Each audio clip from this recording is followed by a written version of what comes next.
So today we're going to talk about active versus passive defense. And first thing we have to do is define what each of those terms means. So I just picked a bunch of synonyms from my book, The Bridge Thesaurus, which is unpublished. Apparently, my synonyms for partner and opponents were not considered family friendly. So nobody wants to publish it. But Good at for any you. rate, you get an idea here of what you want to do or what you have to do as to what an active defense is versus a passive defense.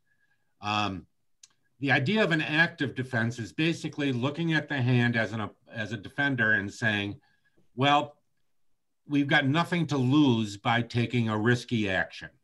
Otherwise, you probably want to take the more boring approach and look at a passive defense. In determining that, you're going to look at your hand, you're going to look at the bidding, just like anything else, the dummy, and then the early play by both you and partner if partner is on opening lead. Let's look at the active defense. You're going to do that anytime it looks like partner or the declares tricks can go away unless you act immediately. If they're going to be able to throw away losers, let's say you know, and even though declare might not know, you know that his side suit is breaking. You can see in the example that I give here that you know that the jack of hearts is going to fall. This is a side suit. And so declare is going to have a bunch of tricks when they decide to go after him. So it's going to be time for you to get active and maybe take a little bit of a risk. Same situation if you know that the honors are sitting well for the declare. In this example, you're in front of dummy in another side suit. You know that the whole heart suit is coming in for declare, even though they may not know at the time that they're going to start playing it, they're going to find out, they'll take the finesse and be able to set up the suit. You know that at that point, you should get active to try to take any tricks that you're entitled to in the other suits. Also, if they've shown extra values for the level of the bidding that they're in, once again, this goes along with what we said before. Dummy has a long running side suit that you can see. And as I said, you have everything to gain and you have nothing to lose. So let's look at a hand. On this hand, they have a very simple auction of 1 no trump, 3 no trump. Partners led the 9 of hearts. The first thing that you always do, of course, when dummy hits, especially in a no trump contract, is count the points in dummy, count the points in your hand. So North has 13, a boatload of points. You're holding on to 8.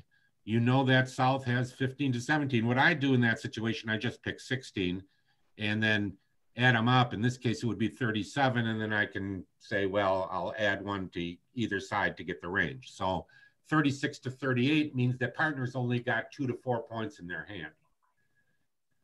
We're assuming that they don't have anything in hearts because the 9 of hearts usually would indicate a lack of an honor in the suit. So we can figure out that partner has one of these holdings here.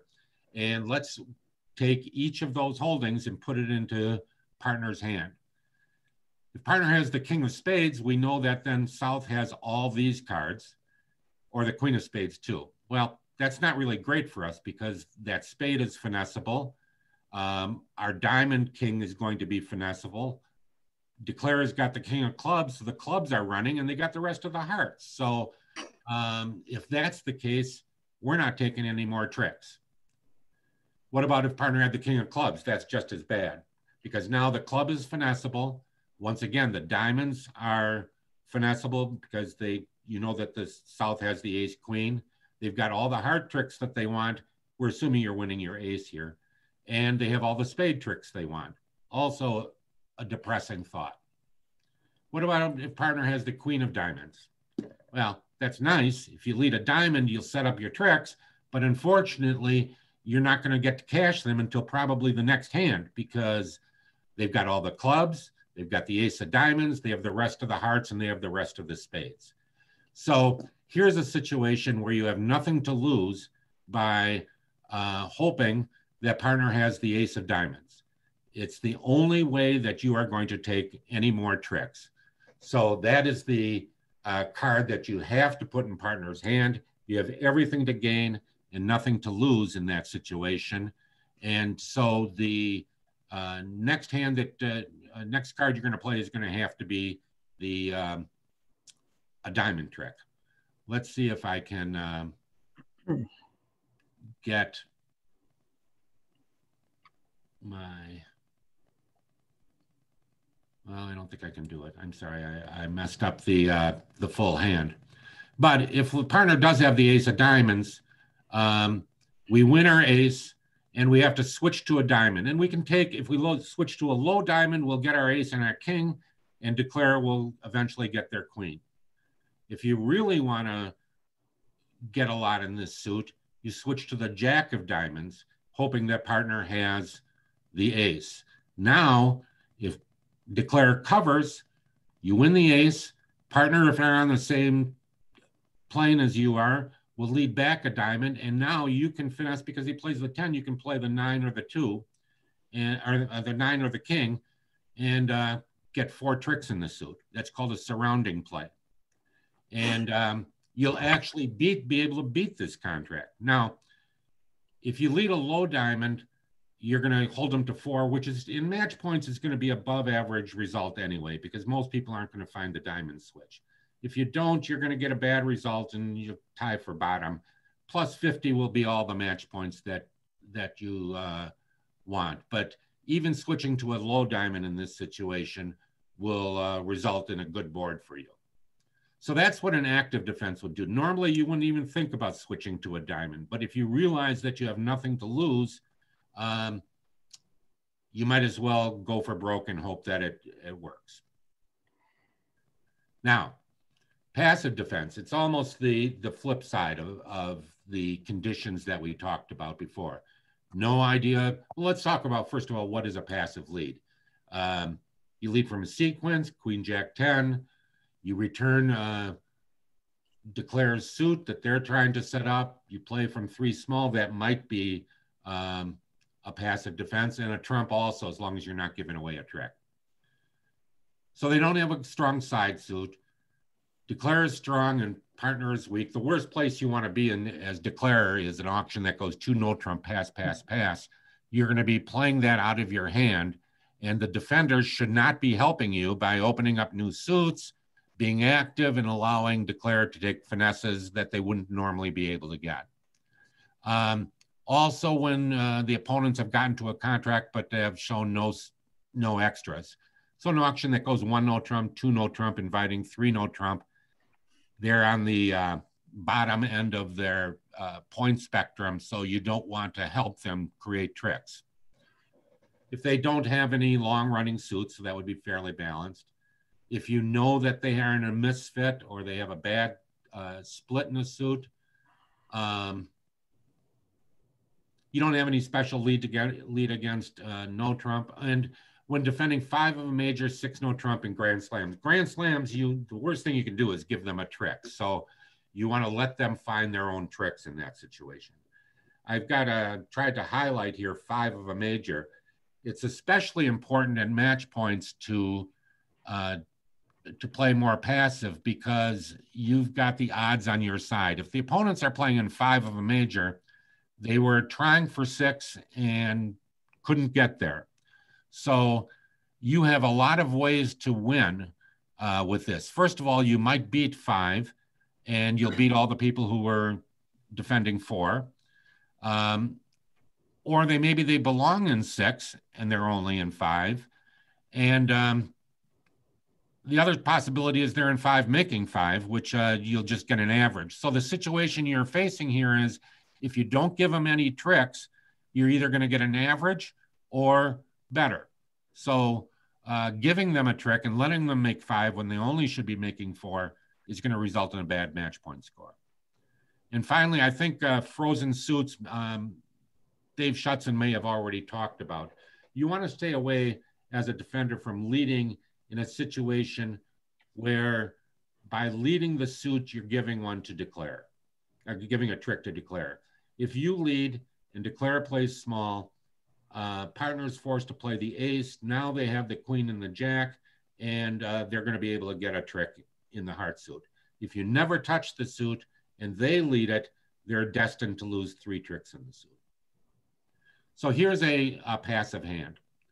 Partner again leads the 9 of hearts. This time they're in 2 spades. 1 spade, 1 no trump, forcing or not, and then 2 spades passed out. Another exciting deal.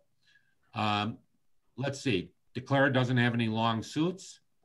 The hearts are sitting very poorly for Declare. Partner's made a nice lead.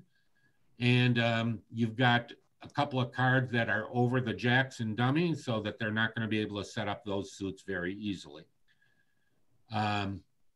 Looks like they don't have extra values.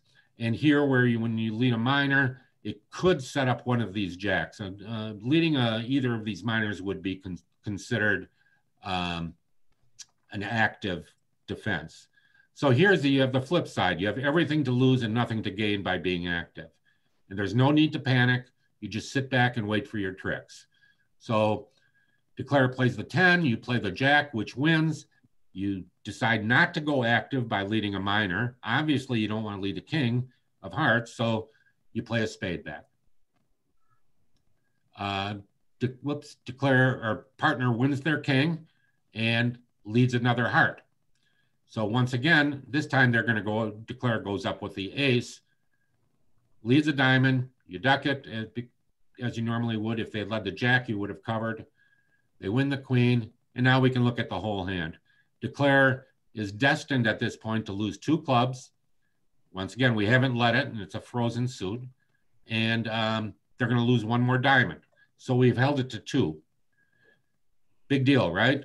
Well, it is, actually. At match points, it may not seem exciting, but I can assure you that you're going to get about 70% of the match points by just being passive and holding them to 110 on something like this. So, like I say, it's not exciting. You're not going to get in the newspaper, but you're going to win match points. So that's it, active and passive. And I don't know if we have time for any questions. No, I just wanted to, I guess, emphasize the, not switching suits when he was talking about it within the active and then within the passive. But within the active, you need to sometimes switch suits because it's now or never. And the passive would be not to, like the example he gave there. Don't break that suit for them. Don't help them. I talk about that quite a bit. So did anybody have a question? Could you just go over a little bit more when it's right to lead trump? Good question, Carlene.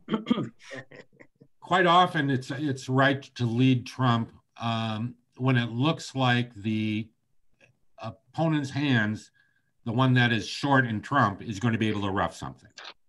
So typically, the short trump is going to be in dummy, and you're going to be able to see that dummy has, like, say, 3 trump and a doubleton, and Declare is trying to set him up, trying to ruff that short suit in dummy, or a singleton would be another example. And you want to be able to cut down on the roughs.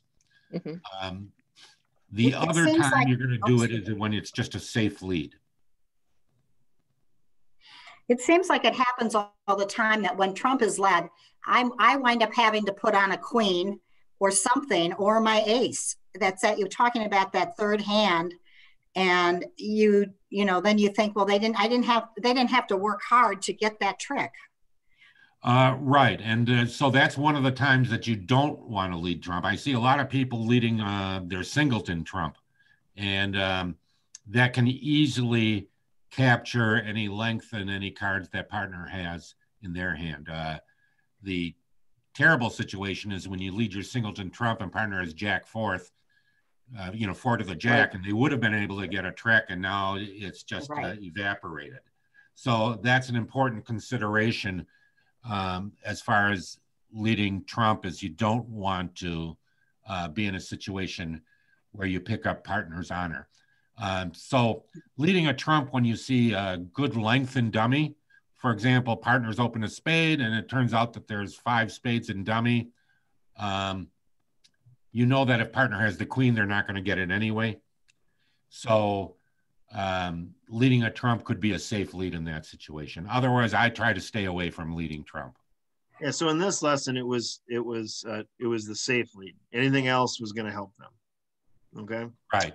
All right, guys, let's get signed up. Thanks again, Paul. And they're Okay. going to work hard to get a nice attendance for you next month. Okay, Paul? You know, it's very important to my self-image. So Right. please.